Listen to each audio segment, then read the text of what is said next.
Escola Nômade para Mentes Criativas apresenta Rádio Cachola.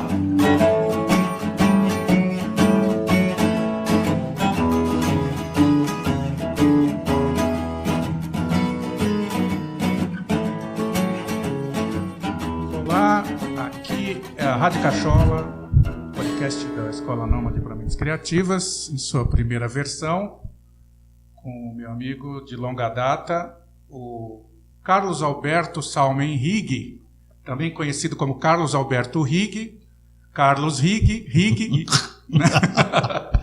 Oi, tudo bom, Rigg? Tudo bem, Carneiro, e você? Tudo bom. Mestre Carneiro. A gente se conhece desde a faculdade, né? A publicidade que a gente fez lá na FAP. Verdade, faz tempo já, Faz né? tempo. E tem uma coisa que você fez lá que eu nunca esqueci, não sei se eu já cheguei a comentar com você, que foi o baralho que você fez, o tarado. O tarado, era uma brincadeira com o tarô, né? A gente pegou todas as cartas do tarô e fez uma brincadeira sexual. Ah, genial. Quase pornográfica. Hoje o Rigg, hoje você tem a produtora, né, a Damasco. Damasco Filmes, estou aqui como sócio. Mas você começou como redator. Comecei, na verdade, como estagiário, claro, assistente de redator júnior, contratado, e aí foi crescendo devagarzinho, né? Supervisor de criação. E uma época que a gente trabalhou juntos, né? Na MPM Propaganda, saudosa ali da General Jardim, onde passou tanta gente boa, né? Pois é. Éramos exceções, né? De vez em quando eles deixavam escapar alguém fraquinho, assim. E fui para outras agências, né? Trabalhei na Young Rubicon, na DPZ, um pouquinho na Thompson. Virei diretor de criação na Carilo Pastore, que hoje é Euro. Jacomete, QG. Até resolvi abandonar um pouco as agências. Isso é uma dúvida que eu nunca te perguntei. Por que você saiu de agência e foi resolver para a produtora? Eu acho que pela própria deteriorização do mercado publicitário. Eu fiquei 20 anos criando. Então foi um bode meu, assim, de estar cansado. Uma piora no cenário, né? A gente tinha, você se lembra disso, você testemunha, a gente tinha muita liberdade criativa. A gente conseguia aprovar muita coisa, muito material muito solto, na verdade. O humor era muito livre, enfim, era muito gostoso, né? A partir do momento que os clientes começaram a ficar gigantes e a pesquisa começou a mandar, aí os advogados começaram a dar campanha nos nossos textos, a coisa vai ficando difícil. Você tem que criar muito mais e para provar muito menos. Lidar com essa frustração, ela te cobra um preço, isso. Você vai cansando. Porque naquela época, muitos clientes, inclusive de marcas boas, era o dono ou o presidente que decidia a campanha, então ele fazia o que ele achava, gostava, manda bala. Né? Era uma coisa mais sensível, né? Menos, sei lá.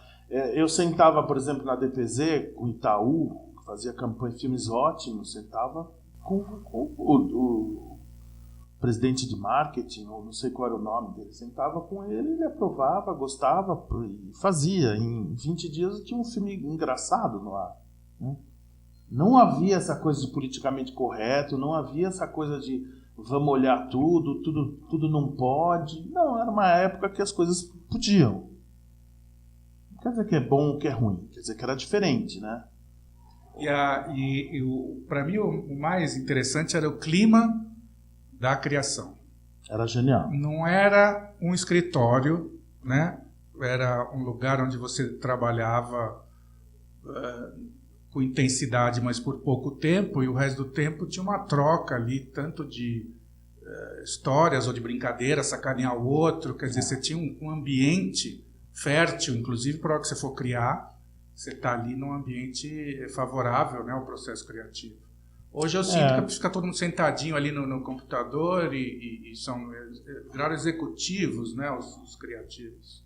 Nós éramos muito jovens, né, Carneiro? Mas a gente teve muita sorte de trabalhar com com pessoas que vieram não só de faculdade de comunicação, jornalistas, engenheiro, sei lá, tinha gente de todos os lugares, mas era uma gente muito preparada, era uma gente intelectualmente muito pronta para discutir qualquer assunto, né? A gente falava de tudo, política, religião, a vida, a mulher. E eu acho que a propaganda se alimenta dessa observação, né? Hoje eu acho que ele está alimentando pelo próprio rabo, né? Assim, exato. O cara estuda na faculdade de comunicação, estuda... Porque hoje a propaganda é técnica, ela se alimenta do manual do cliente, né? Ela se alimenta das pesquisas gigantescas de consumo e de coisa. As respostas são óbvias, né? Ela é toda baseada ou em testemunhal, que talvez é a forma mais antiga e primária de pensamento inteligente na propaganda, né? O humor está proibido porque os tempos são bicudos. Então, o que vale? Vale a técnica só. A mídia é hoje diferente, claro, mudou demais. Não é o que eu aprendi a fazer. Eu poderia aprender a fazer outra coisa, como eu aprendi a fazer outra coisa. Mas com certeza não é o que eu gosto de fazer. Hoje eu gosto de produzir. Por isso que eu estou numa produtora. Eu também, faz um certo tempo que eu cansei, principalmente daquilo que você falou primeiro, que é a frustração de você não ter liberdade criativa, que é uma fantasia que as pessoas têm quando entram no mercado, que elas vão trabalhar o talento criativo delas na sua maior possibilidade. Então, não é. Não é. Você imagina você escrever um livro e todas as páginas suas serem censuradas e mudadas por um advogado ou por um gerentinho de marketing. Você imagina você compor uma música ou uma poesia e não vai. Aí você fala, vamos fazer 30 para aprovar uma. Quando você aprova uma, vamos mexer nessa uma. E mexe mais 9 vezes. Aí vamos pesquisar. Não há arte que resista. Não acho que propaganda é uma arte, mas acho que ela tinha liberdade que hoje não tem mais. Não, ela tem uma função, que é vender alguma coisa, uma ideia, um produto. E para fazer isso num universo tão competitivo, ela precisa chamar atenção, mexer com alguma emoção das pessoas, né? Produzir dopamina na cabeça das pessoas, e ela fala, putz, né? Ela vai associar, mesmo que inconscientemente, aquele prazer que ela teve com aquela marca, com aquele produto. Exatamente. Né? Eu acho que a propaganda sempre foi e sempre será entretenimento, né? Ela era, nos 30 segundos da TV, ela era engraçada. Você via um filme, você comentava, né? Você ia na esquina tomar uma cervejinha e falava, você viu aquele filme? Você viu o outro filme? Tinha bordões que pegavam, a gente ouvia rádio e tinha jingles que a gente cantava, jingles que se cantava por 20 anos, né? Quanto custa isso, né? Não tem preço. Não. Ela voltou a ser entretenimento, mas de uma nova maneira, né? Hoje a propaganda ou as verbas publicitárias patrocinam séries, documentários, branded content. É lógico que é mais chato, é lógico. Mas é uma possibilidade ainda dela continuar sendo entretenimento para você não ser só varejo, né? Que aí que em tempos de crise mesmo, o cara não quer gastar uma grana por uma coisa que ele está construindo ao longo do tempo. Não tem verba sobrando, né? Está cada vez mais complicado. Amanhã, E a maneira com que os clientes e suas mesas de compras compram isso é terrível, né? Eles compram filme como se fosse arroz, né? Por quilo, não importa. Né? Como se fosse mensurável dessa forma. Né? E é impressionante como existe um mau hábito, né? Assim, quando você compra um jogador de futebol, você sabe que o Neymar é mais caro que o Birubiru. As produtoras não são iguais, né? Os diretores não são iguais, os talentos são diferentes, né? Também não dá para comprar um quadro pôr na parede da sua casa por centímetro quadrado. Não, né? Talento. Quando é decorador que faz, né? Quantos centímetros quadrados a gente tem aí uns falsos decoradores, né? E o que acontece é que a nossa profissão, desde que a gente era publicitário e redator, e agora você, um pouco menos eu, trabalhamos com subjetividade. A pessoa não pega o comercial, o cliente, e leva para casa e olha para ele e fala assim, é meu comercial, né? Mostra para os outros, guarda. Ele gasta um dinheiro por uma coisa que não é material e que vai durar 6 meses. Então, na cabeça das pessoas, eu acredito que isso tem uma certa dificuldade de compreensão do valor disso. Né? Uma coisa assim, vou comprar esse computador aqui. Quanto custa? Custa X. Ok, você leva para casa o computador. E fica olhando para ele, você só vai se livrar dele a hora que você quiser. Né? Então, quando você fala de publicidade, propaganda, cinema, qualquer coisa dessa que envolve um trabalho criativo, a falta de mensuração, a capacidade de mensurar é que faz com a dificuldade das pessoas que estudaram talvez mais matemática do que é menos óbvio, né? Eu acho. É menos comportamento humano. As pessoas não estudam comportamento humano para criar um produto que você tem que atingir os seres humanos. Então, assim, é meio óbvio. Né? Como é que você atinge o ser humano? Você faz alguma coisa que você sabe que ele gosta. Né? Não é o que eu quero dizer. O que eu quero dizer não tem importância nenhuma para ele. É o que ele vai, né, entender do que eu quero dizer. Essa coisa, o argumento racional só serve para você justificar por que você comprou aquela merda. Pô, esse carro é uma merda, mas é econômico, né? A manutenção, então as pessoas justificam. Ou você compra um carro caríssimo, e aí você fala, não, mas ele tem um sensor que se eu estou com um cheiro ruim, ele manda eu tomar banho, só sei lá. Sabe? Então, assim, você justifica tanto o dinheiro que você compra por muito, compra por pouco. O racional é só para justificar. Então, para vender não serve muito. Eu estava agora na Santa Efigênia fazendo uma manutenção no aparelho, fui numa loja de som e o cara estava vendendo ali um teclado para uma senhora, que era para a filha. E o argumento do cara, não, mas aí com esse teclado ela vai se empolgar, ela vai querer estudar mais, ela vai querer, né, ir mais para frente, porque é muita qualidade, então ela vai sentir o som dela melhor. Pô, puta vendedor, meu. Ele podia ter falado assim, este teclado tem tantos amperes e é feito com material chinês, né? Ele podia falar isso. Agora, o que ele falou? O que a pessoa vai ganhar dentro daquilo que ela quer? Eu acho que esses hoje são os melhores vendedores, né? É a voz do povo, né? Porque, cara, a técnica de verdade, ela serviu para fazer a propaganda ser mais medíocre, né? Acho eu. É porque é uma coisa, para mim... Você vê que tem argumentos brilhantes num motorista de táxi ou num garçom para te vender um prato, ou nesse cara da Santa Efigênia, né? São argumentos da vida, cara. Se a gente não observar a vida... Este cara é bom, né? Assim, porque não é comum. Né? Não é comum um vendedor bom. Você entra num lugar, o cara fala, você tem isso? Não. Obrigado. Não é assim. E tem essas pessoas que têm essa capacidade. Tem sim. Voltando um pouquinho, você entrou na publicidade de um jeito interessante. Né? Foi o concurso.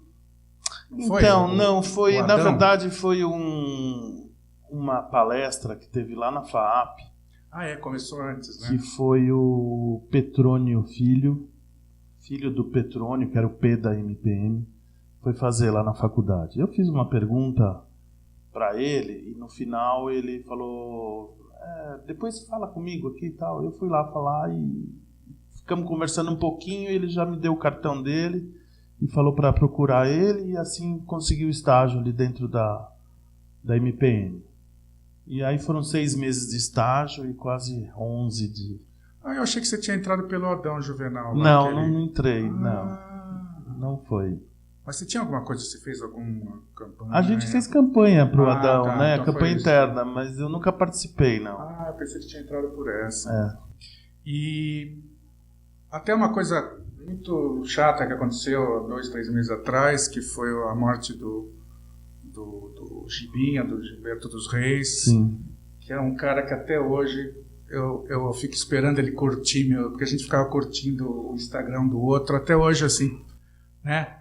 Parece que eu ainda não degluti, eu acho, porque ele era um cara, apesar de não ser amigo pessoal dele, ele foi um cara que me deu muitas oportunidades. É um cara brilhante, né? Um Brilhante. cara extraordinário, reconhecia o valor do trabalho da gente, sabia como ninguém catar as boas ideias, né? Putz, era uma merda, porque às vezes ele põe uma vírgula, filha Iluminava da o puta. texto, né?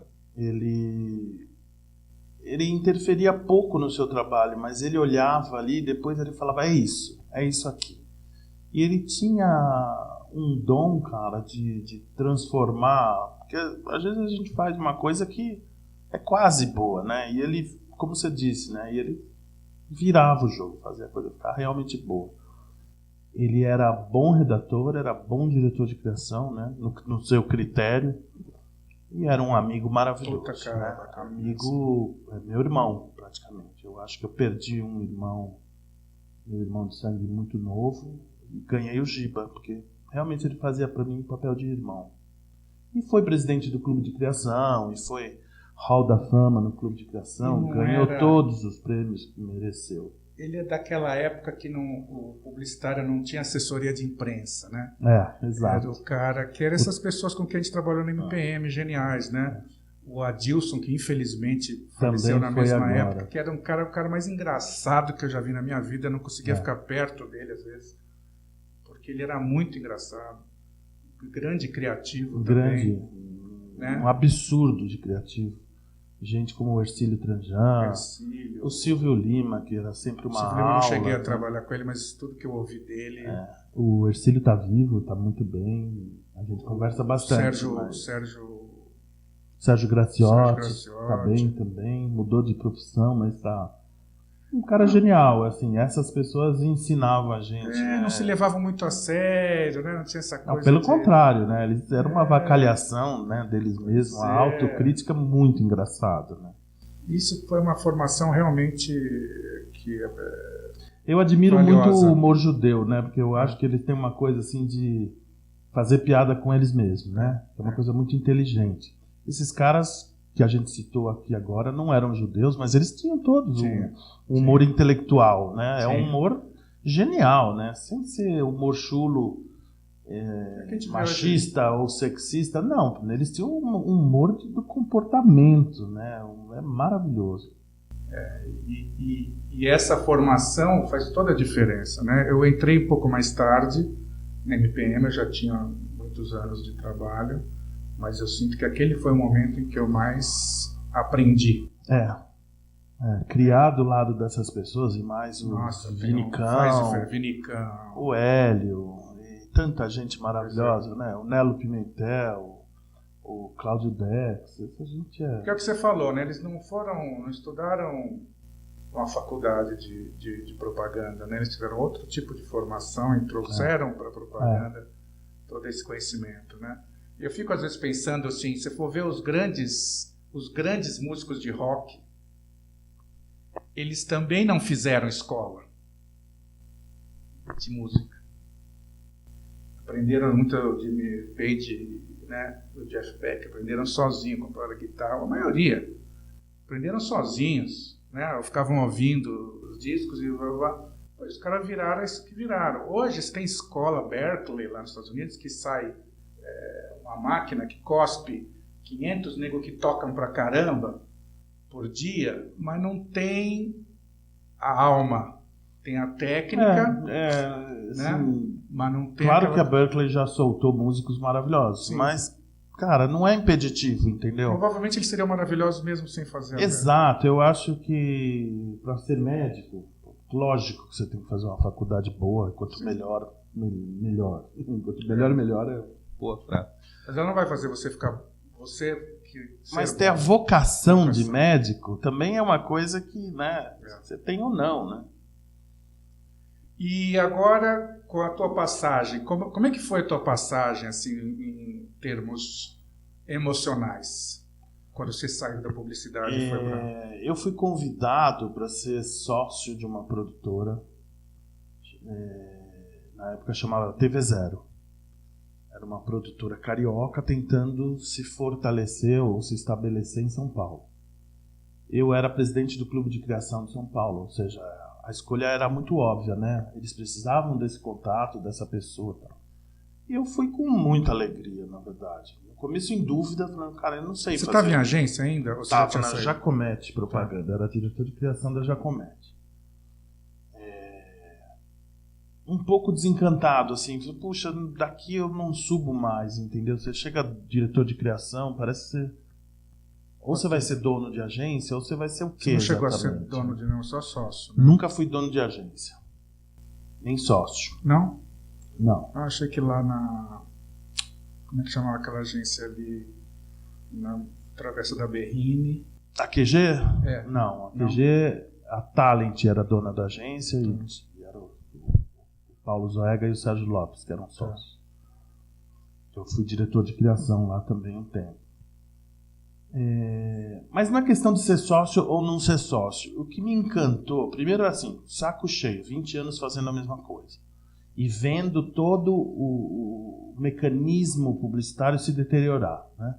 Mas, gente, claro que não vai melhorar. Não vai voltar a ser bom ou romântico ou tranquilo. Claro que não. As coisas só vão piorando, né? Ou se modificando. Quando pintou essa coisa, que tal trabalhar numa produtora, você vai fazer isso, isso, isso? É encantador, eu vou aprender a fazer coisas que eu nunca fiz, eu vou mudar de vida. Se não der certo, eu posso voltar para trás. Sim. Né?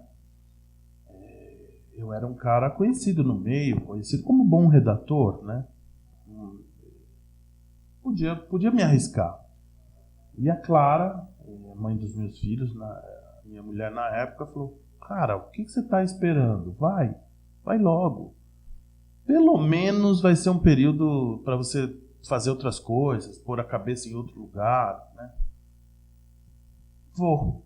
E foi muito legal. Foi realmente... foi divertido. Eu acho bom até hoje, sabe? Eu já passei por... A TV Zero se transformou na Fulano, né? Que eu fui sócio. Depois eu fui trabalhar na companhia de cinema também como sócio com um cara genial chamado Rodolfo Vani, você conhece bem. E agora aqui na Damasco, sócio há 2 anos da área de publicidade e propaganda. Gosto, é uma rotina diferente. Eu vou nas agências fazer reunião, visitar e percebo que os ambientes se deterioraram. É outra coisa, Carneiro, mas não é mais para mim. Eu tenho certeza que não é para você também. Não, né? acho que é uma nunca coisa foi pra para mim, né? molecada. Parece mais um call center do que uma agência. É um ambiente completamente mais autoritário, mais um pouco opressor, né? mais opressor, menos divertido, com horários mais estabelecidos, que não é tão agradável Não quanto faz sentido este trabalho não ser divertido, você não acha? Acho. Não faz sentido. Não faz sentido nenhum. Como é que você vai ser criativo, sabe, no 1984, né? Assim, Não chega a ser 1984, cara, mas eu diria pra você que é triste, assim, é opressor mesmo, né? Eu tive numa agência enorme, que eu já trabalhei, não preciso falar o nome, mas era assim, era uma sala gigantesca, um prédio lindo, cheio de vidro bonito, mas era, cara, devia ter umas 80 pessoas. Era um call center, cara, não era uma agência. Né? As pessoas tentam disfarçar, põem um bonequinho em cima da mesa e tal, mas, cara, não é gostoso. Não é. Deixa eu te perguntar, porque essa é uma parte que a mim, sou muito curioso com isso. Como é que é a tua relação, porque você faz reunião com o pessoal de criação, como é que é a tua relação com o pessoal da criação? Você dá pitaco nos roteiros, ou você prefere ficar mais no meio de campo ali? Como é que é? É assim, eu não abro a minha boca, de verdade. Eu dou pitaco na minha área, que é a área de produção, né? Eu posso falar para você, olha, em vez de fazer essa cena na praia, vamos fazer numa piscina, porque se eu for para a praia, eu tenho que viajar 200 quilômetros, é mais caro. eu perco um dia inteiro. Se a gente fizer aqui em São Paulo, numa piscina, a gente faz na mesma diária, a gente economiza. Pode ser, né? Então, esse tipo de pitaco que é próprio da minha função atual, sim. Se eu enfrento um ambiente que eu não conheço, nenhum palpite. Já aconteceu de eu trabalhar com um amigo muito próximo, amigos próximos. Alguns deles não, a maioria, ninguém pede ajuda, claro, eles são todos autossuficientes. Ou eu enfrento problemas que eu não conheço, né? Aquele filme está lá há 6 meses, já passou por pesquisas, já foi mutilado, o cliente já demoliu. Sim, melhor não... Então, pega lá e faz direito, cara, que a nossa obrigação é fazer bonito, fazer bem feito, né? E contribuir para isso. Mas já aconteceu, sim, de um amigo querido falar: Riga, eu não consegui esse final, se você quiser sugerir junto com o seu diretor alguma coisa para terminar um final engraçado, fica à vontade. É uma raridade, Carneiro, a maioria não pede e eu não posso oferecer. E são muito mais jovens do que a gente, né? Hoje geral. Sim, foi envelhecer.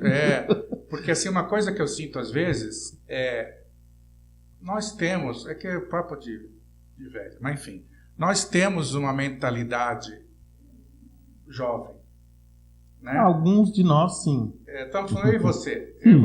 Tenho certeza. Só que a gente vai nesses lugares e vê gente de 25, 30 anos e eles nem sempre respeitam a gente, né? Assim, eles veem a idade cronológica como uma medida assim, esse cara está por fora, já não é mais a época dele e tal. Como é que você lida com isso? Você percebe isso? Você sente isso às vezes numa reunião? O cara está te olhando, tipo, esse cara aí já foi. Eu vou te contar que eu sinto, principalmente porque a maioria ainda dos criativos sabe quem eu sou, né? Eles me veem nos anuários antigos, eles sabem que eu fui presidente do clube, então tem assim um respeito ali, sabe? Tem gente que pergunta para mim: o que você acha disso? O que você acha? Existe um respeito. Eu acho que a falta de respeito vem exatamente de onde não é criação. Atendimento, às vezes tem umas meninas novinhas, bonitinhas, impertigadas, sabe? Às vezes a TV que não sabe quem a gente é, o que a gente faz, que ela só quer resultado. Mesa de compra, que é um absurdo, né, que eles fazem com a gente. Cliente arrogante, né? Então, é um mundo mais arrogante hoje. Não é mais aquele mundo de gentileza que a gente tinha antigamente, onde o cliente entrava numa agência como a DPZ ou como a IPM e havia, assim, uma reverência. Esses caras são meus companheiros, esses caras são meus parceiros, estão me ajudando a fazer coisas que eu não sei fazer. E que, em particular, esta agência que você falou, tinha uma aura, né? Sim. Tinha uma aura, você não está falando com não está falando com qualquer um. Mas eu acho que a gente, como criativo, como redator, como diretor de criação, a pessoa te olhava com uma curiosidade. Né? Falava: esses caras irreverentes da criação, esses caras engraçados, ou esses caras... Nossa, como eles têm ideias que eu não teria. É verdade. Porque tinha uma coisa meio do vagabundo, no bom sentido, assim, né? A gente não fazia parte do sistema. Exato. Ali. Fazia, mas assim, não era um apêndice do sistema, né? E eu acho que hoje as agências fazem parte, e os criativos... Eles entendiam que a gente não era da mídia, por exemplo, que era todo mundo mexia com números. Não, a gente mexia com o abstrato, né? E aí tinha, assim, um respeito, uma admiração, e a gente, quando eu começava a apresentar filme, anúncios, as pessoas: nossa, que diferente, ou que engraçado, ou nossa, nunca pensei nisso antes.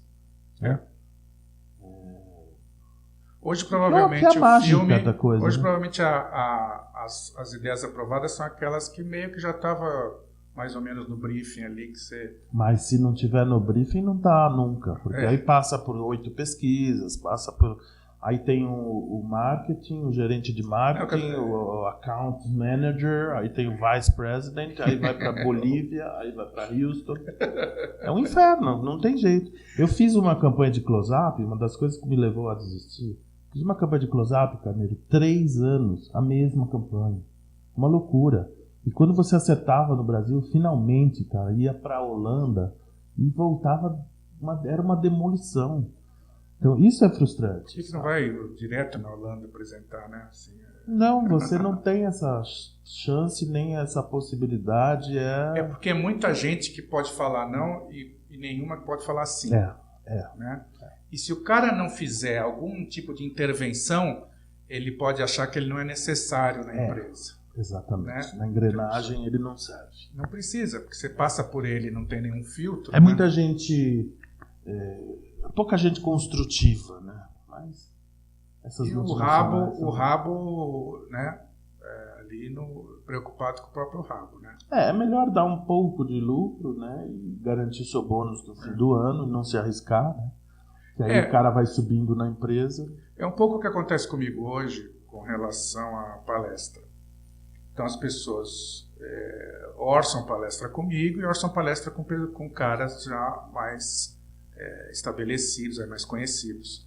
O que acontece? O meu preço provavelmente é 1/3 desses caras, mas eles ganham mesmo assim, porque quem contrata pensa o seguinte: se eu não for bom, se eu for bom, ele, pô, onde você arrumou esse cara?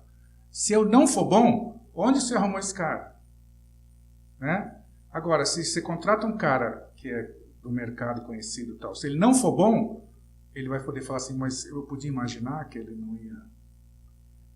Né? Quem pode imaginar? É mais ou menos a mesma coisa. O cara, se você sai um pouco do brief e faz uma coisa diferente, ele vai estar arriscando alguém dizer para ele depois, mas por que você não seguiu o brief?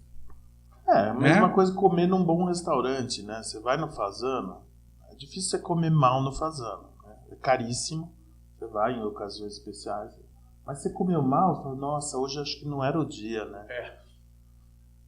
Nossa, sei lá. A gente ultimamente a gente se conhece há muito tempo, a gente se fala mais pelo Facebook, né? Como é que é essa relação tua hoje? Porque a gente nasceu e viveu muito tempo numa época que não tinha essas coisas, né? Não tinha nem fax, né? Não tinha nem fax. Como é que é a tua relação hoje, assim? Bom, tem o pessoal, mas e como negócio? Você tem alguma uma estratégia ou você deixa para outras pessoas? Como é que funciona a parte de negócio?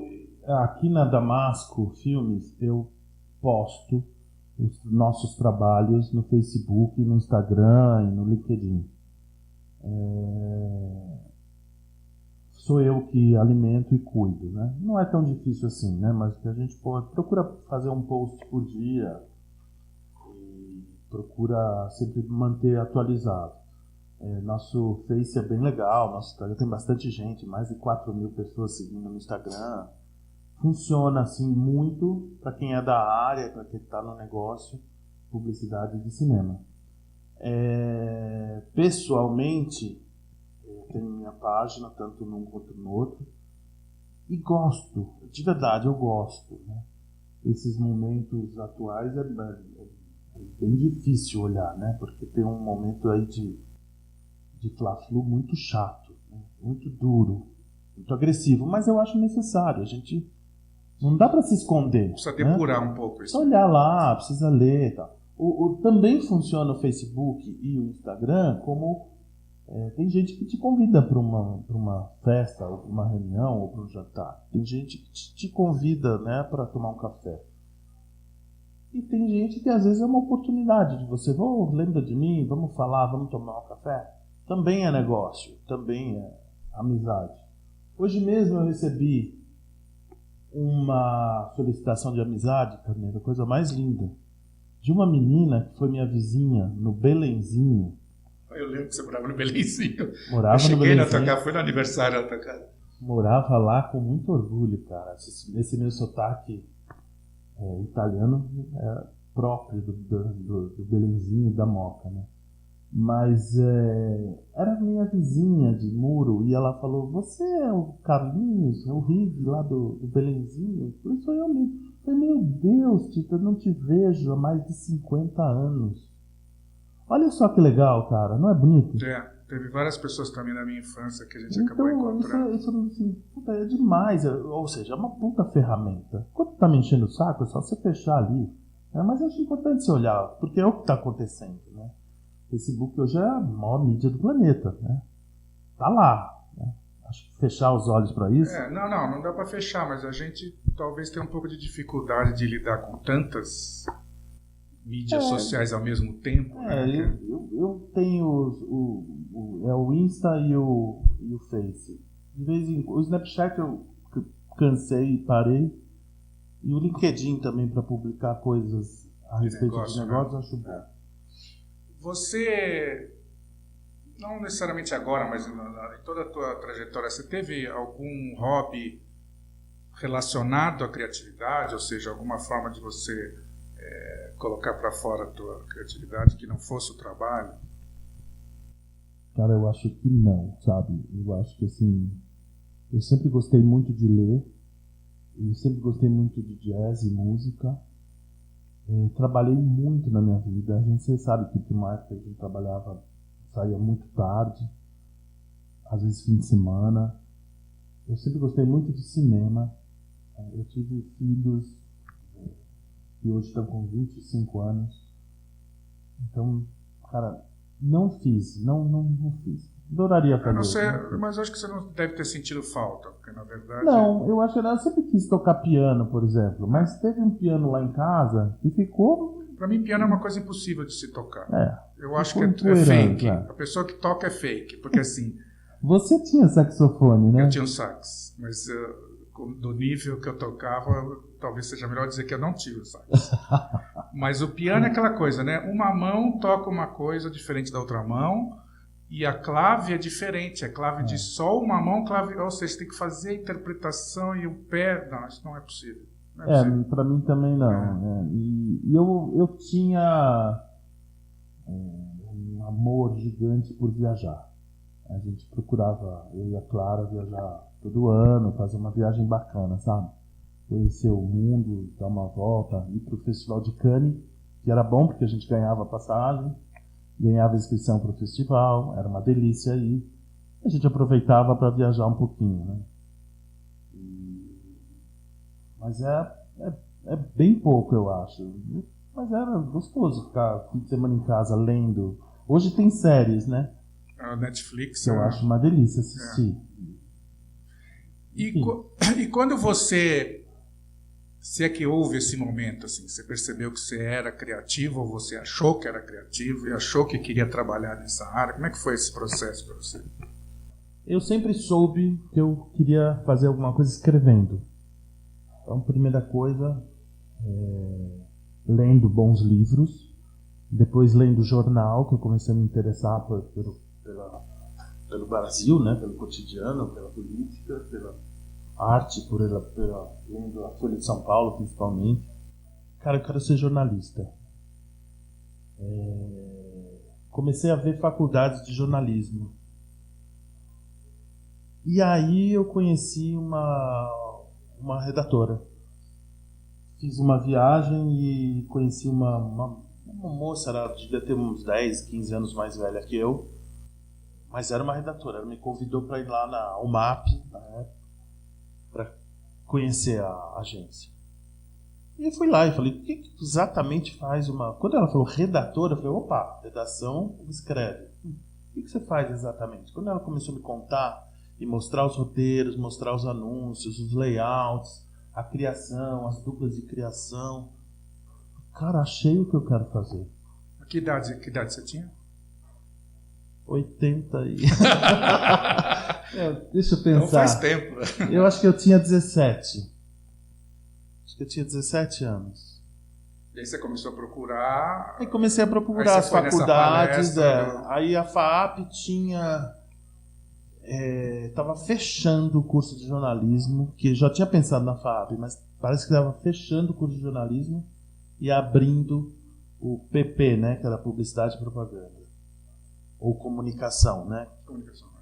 E aí, em 80, com 17 anos, eu entrei na FAAP. Eu também entrei com 17. E a nossa formatura foi uma formatura meio mambembe, né? Foi ótimo. Foi lá, você fez cantou, dançou. Não, você fez a letra de um... Você fez que era uma paródia Do de uma música do né? Caetano. Não era Podres Poderes? Não, alguma coisa assim? demasiadas palavras. É. Aí você Com trocou a impulso de letra e vida. todo mundo cantou, mas ninguém tinha decorado, então ficou uma coisa assim meio... É uma bagunça. Eu ouvi falar depois que o Osmar Santos, ele foi um dos paraninfos, eu ouvi falar que ele comentou com alguém que nunca tinha visto uma formatura tão bagunçada. Que bom, né? Mas não, a gente fez uma coisa mais com a nossa cara, né? Teus filhos estudaram o quê? E estão fazendo o quê? Eu tenho gêmeos, um deles é músico, artista plástico e músico. Tem uma banda de jazz chamada Banda Bugre. Eles tocam Então jazz. ele não quer ganhar dinheiro na vida, é Não, isso? claro que não. Eles tocam jazz em ritmo de ska. É uma banda muito engraçada. Quem quiser olhar, tem no Facebook. É bem Como dançante. Banda Bugre. Ok. O meu outro filho, Felipe, ele faz FAO e Poli ao mesmo tempo. Ou seja, puxou a mãe, né? Ele quer construir, fazer o projeto e construir. Ele é brilhante, menino. Engraçado, nerd, né? Cada é o que a gente chama hoje de nerd. Saiu num 2, como sempre, né? Apesar de serem eles são univitelinos. Não, são diferentes. E um é mais de exatas, o outro é completamente... Exatamente. Então, isso que eu ia te perguntar, qual foi a tua influência nessas escolhas? Outro dia, almoçando com o Caio, ele foi tocar aqui na Feira da Vila Madalena com a banda dele. E eles tocam muito jazz, né? E eu falei pra ele, filho, quando a gente ia pra praia, passava o fim de semana, em casa eu ouvia muito jazz. Você acha que influenciou a tua vocação musical, né? Claro, né, pai? Que pergunta claro, de né, merda. Aí eu falei, e você, Felipe? Eu resolvi... Porque eu acho que a arquitetura é uma matéria que junta humanas com exatas, né? Sim. Mas aí Poli junta. Não, aí separa das Aí exatas. o Felipe falou, pô, eu tenho que estudar mais para sustentar o Caio, né? E você, assim, você fez algum tipo, eles te pediram alguma coisa? Ou as escolhas foram assim? Eles escolheram. Nunca influenciei nada. Eles tinham... Eu sempre procurei ter com eles as conversas mais abertas possíveis, deixando que eles escolhessem o próprio caminho. Um pouco da nossa geração, né? Assim... Eu acho que meu pai, por exemplo, ficou puto que eu fui fazer publicidade. Ele não sabia nem o que era, já ficou puto. O meu ficou feliz que pelo menos estava fazendo alguma coisa. A minha mãe falou, não, vai lá, faz o que você quer, tá. Vai. Meu pai ficou bem puto. Mas eu vou te dar um exemplo, assim, a mãe deles acredita em Deus. Não é fervorosa, mas acredita. Às vezes faz uma oraçãozinha, tal, às vezes vai numa igreja. E eu não acredito, eu sou ateu. E apesar da pressão familiar para que eles fossem batizados, para que eles fossem rezar, ou para que eles tinham um tercinho em cima do berço, ganharam uma Bíblia para criança, assim que começaram a ler. Apesar dessa absurda influência dos avós, eu sempre conversava com eles assim, olha, não é assunto para criança. Vocês saibam que a mãe acredita e que o pai não, que tem gente que é assim, tem gente que é assado. Faz o seguinte, quando vocês estiverem com 16, com 20 anos, façam o que vocês quiserem, mas conheçam os dois lados. No meu caso foi um pouco parecido, que minha ex-mulher era católica e hoje eu não digo que eu sou ateu, eu sou agnóstico, mas eu era judeu e tal, era judeu, bom. E meus filhos, a gente nunca teve nenhum tipo de ingerência sobre isso. Quando eles eram pequenos, brincando, eles falavam que eram judólicos. Mas os Muito dois, bom, Judólix. Não tinha ouvido. Mas os dois são ateus hoje, né? Graças a Deus. Graças a Deus, porque não teve, nem da minha parte, nem da minha mulher. Nem Os meus tipo também. Viraram, tinha Natal, né? Tinha Natal, árvore de Natal, Papai Noel. Eles iam comigo nas festas judaicas, mas eles nunca se integraram nem numa coisa nem noutra. Né? Meu filho, eu perguntei para ele, você quer fazer bar mitzvah? Ele falou, não. Então, tá bom. Ué, eu tinha que perguntar, né? Você quer fazer? Não, não quero. Bom. Minha família, obviamente, não gostou muito, né? Porque dava indiretas. Né? Cortaram sua mesada. Não, nunca mais falaram comigo. Mas eu tenho uma brincadeira que eu falava que quando você faz alguma merda no judaísmo, você é expulso e o castigo é pôr o prepulso de volta.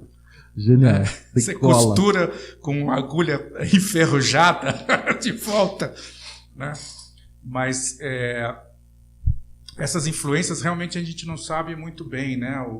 Meus filhos, curiosamente, eles fizeram as 2 faculdades que eu hoje, olhando em perspectiva, deveria ter feito, mesmo querendo ser publicitário, que foi letras. Minha filha Isadora está fazendo letras e o meu filho é formado em história. Então, assim, nenhum dos dois quer ganhar dinheiro também, né? Claro. Então, assim, o professor. A Isadora é professora, o Gabriel agora tá mexendo com bar, ele curte agora coisa de coquetéis, beber e preparar e estudar, né? Ele se encontrou no álcool. Maravilha. Então, assim, a gente fica muitas vezes preocupado, né? Não só com as qualidades que a gente acha que a gente transmitiu, mas com os defeitos, né? Puta, né? Isso aí, que nem eu, né? Mas eu de verdade, eu vejo... Eu nunca mais vi teus filhos, mas às vezes eu leio alguns posts dele, eu diria pra você, fica orgulhoso demais, cara. Eles são maravilhosos. Os meus também são parecidos, são coisa mais querida, eles são muito éticos, têm uma postura política sensacional, respeitam a ecologia, né? Tem tudo, eles são seres humanos, né? Que vieram com uma cabeça muito melhor que a nossa e muito melhor que nossos pais, né? E olha só que engraçado, porque a Clara, tua ex-mulher, também trabalhou em agência, não trabalhou? Com a gente, né? Na IPM. A Sandra, minha ex-mulher, também trabalhou em propaganda. Na MPM. E nenhum dos filhos, os meus e os seus, se interessaram, eu graças nunca... a Deus, né? Interessaram por trabalhar em agência. Acho que eles viram o que a gente passava.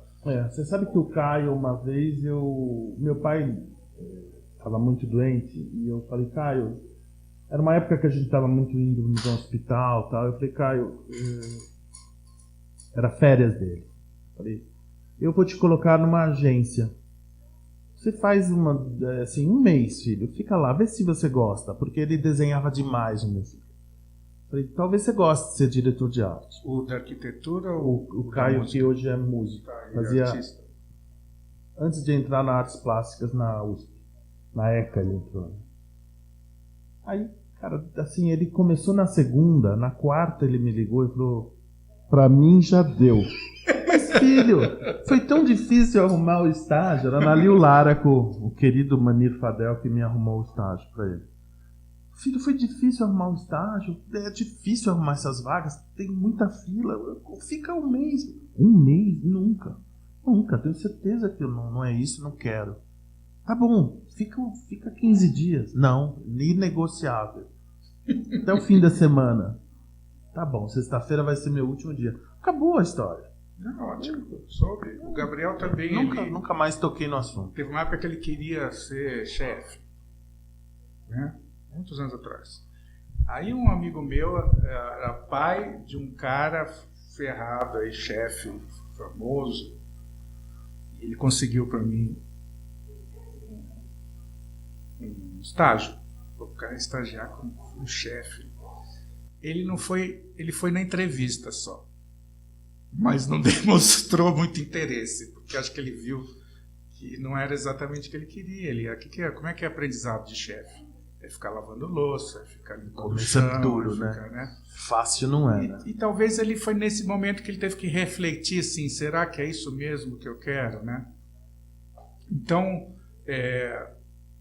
a gente que passou por todas essas fases, né, e depois observando os filhos, né, que tiveram uma formação muito melhor que a nossa, provavelmente, mas como seres humanos, né, que a gente, assim, eu percebo que houve uma melhora, né, do ponto de vista humano, e viraram pessoas que de certa forma estão trabalhando com criatividade, em alguma medida, né, em alguma medida. Porque quando você está falando de humanas, né, em geral.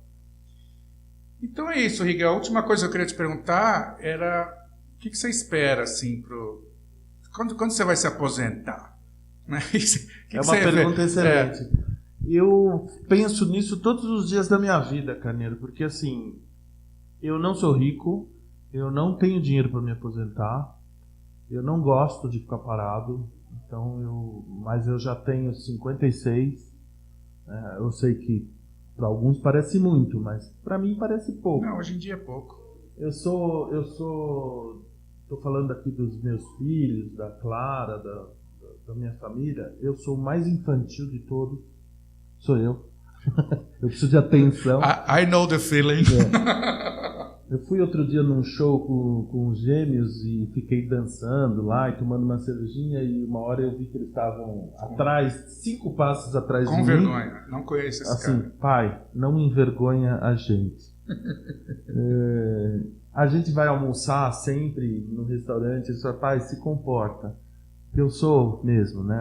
Talvez o mais infantil deles. E gosto de vir aqui na Damasco, porque se eu não gostasse, eu sou um cara que já abandonei emprego, sabe? Tipo assim, cara, não tá gostoso. Tchau. Não, aqui eu gosto de fazer. Tenho medo do futuro, né? Eu acho que a gente está num momento horroroso do Brasil, de verdade. Eu tenho medo que acabem com o cinema, com a cultura, com o nosso afazer, com o nosso ganha-pão, que seria terrível, né? O cinema hoje emprega quase 600 mil pessoas, né? O cinema publicitário e as séries. Se a gente mexer nisso, se a gente mexer na Lei Rouanet, e se a gente mexer nos incentivos, se a gente acabar com a Ancine, né, a Agência Nacional de Cinema, vai ser muito triste, vai ser um retrocesso gigante, né, nas nossas vidas, não só econômicas, né? A cultura é tudo que um país tem de mais lindo, né? É o que nós estamos falando aqui, criatividade. Né? Eu acho que o problema do Brasil é que falta cultura. Então, assim, ele deveria melhorar e não piorar, né? Mas você veja que o cinema vem melhorando, né? A última vez que eu contei... não está ainda indústria, mas está ficando mas com cara de indústria. Sabe? A última vez que eu contei, eu abri a Ilustrado, havia 25 filmes em cartaz. 9 eram brasileiros. Isso é genial, cara. Hoje é só abrir o jornal, né, e contar. Tem vários. O próprio Netflix está com bastante produção nacional. Com produção. O documentário brasileiro é lindo, é bem feito, né? Trabalha aqui, por exemplo, o João Weiner, que é um documentarista maravilhoso, trabalha aqui com a gente. A produção publicitária esse ano foi boa. A Damasco lançou 3 longas esse ano, né? O Homem Perfeito está em cartaz hoje, com a Luana Piovani. Então, cara, eu tenho medo de verdade, né? Hoje foi um assunto aqui com os meus sócios. E se vier essa hecatombe, o que a gente faz da nossa vida? Eu não posso ficar parado, eu nem quero ficar parado, né? Enquanto eu puder e tiver essa infantilidade minha, eu vou continuar tentando fazer. Legal. Irresponsavelmente. Exatamente, isso que é bom, porque a criatividade responsável é uma coisa que é uma, como é que é? É uma contradição em si mesmo. E é uma necessidade pra gente, né? Porque é brincar, né? Eu falo isso, criar é brincar. É gente grande brincando. Legal, Rigui, muito obrigado. Obrigado a você. Foi um prazer conversar com você, nosso primeiro Rádio Cachola. É o primeiro, é? É o primeiro Rádio Cachola. Maravilha. A gente está começando a produzir, a gente produz vídeo também, a entrevista de vários tipos, o site Escola Nômade para Mentes Criativas está bacana. A gente está tentando trazer também, né, várias pessoas que possam agregar, porque senão fica só a gente fazendo conteúdo, é bom trazer gente bacana e gente que tem história. Obrigado, né? obrigado. Adorei o papo. Eu não vou ficar te elogiando mais, porque a gente elogia o convidado para valorizar o produto. Né? Tipo assim, olha que cara bacana que a gente entrevistou, porque o nosso produto é bom. Né? Mas, de fato, eu sempre achei você um cara muito bacana, criativo. Gosto de ser teu amigo. Obrigado, Camilo. Eu também é recíproco, viu? E eu acho que a gente ainda pode ter uma esperança, né? Enquanto tiver pessoas que ainda, de certa forma, lutam por essas coisas e que acham importantes, né? Que tentam fazer alguma coisa, nem que seja uma pequena coisa, nossa parte, enfim. Eu acho que a gente ainda tem uma esperança. Né? Senão a gente muda, eu e meu filho, a gente já está pensando em mudar para o Uruguai. Mas isso é... Eu falei a mesma coisa, mas, cara, o Brasil é tão bacana, né? Por quê, né? E fica essa gente criticando o Chico Buarque, o Caetano Veloso, que preguiça que dá, né, cara? Nem isso. Daqui a pouco vão falar mal do samba, do futebol, da caipirinha, do pé de moleque. Cara, que gente chata, cara. Então, que país lindo que a gente tem, né? Um país com personalidade, com diversidade, né? Mas, aproveitar melhor. Eu acho que as coisas vão melhorar, cara. Na época do Collor foi um desastre. Foi muito difícil, muita gente sofreu na pele com isso. Teve gente que passou fome. O meu irmão tinha um negócio que quebrou, né? Então a gente foi testemunha, a gente tem um pouco mais de idade, a gente sabe. A gente estava na MPM nessa época, não estava? A gente estava na MPM. E nossa grana, que não era muita, foi congelada. A classe média se fudeu, né? Era R$50 por dia, né? Eu acho que eram 30 por dia, mas não tenho essa certeza. Mas foi um desastre. Em 3 meses o PIB do Brasil caiu 4 pontos. É um absurdo, né? Nenhuma uma experiência dessa, nem na Coreia do Norte foi feita. Eu acho que corremos esse risco agora, sim. Mas a gente vai sobreviver. Acho que daqui a 4 anos tem outra eleição. Se tiver, Se tiver... Não, eu acho que vai ter, sim. Se não, vai ter... Quanto tempo durou a ditadura militar? 20 anos? 20 anos. Espero eu estar vivo para ver a democracia sorrir de novo para nós. Pois é.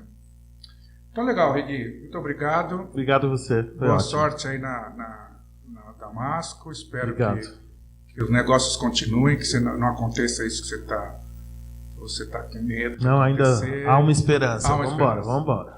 Obrigadão, Rigui. Um abraço. Obrigado, querido. Tchau. A Escola Nômade para Mentes Criativas apresentou Rádio Cachola.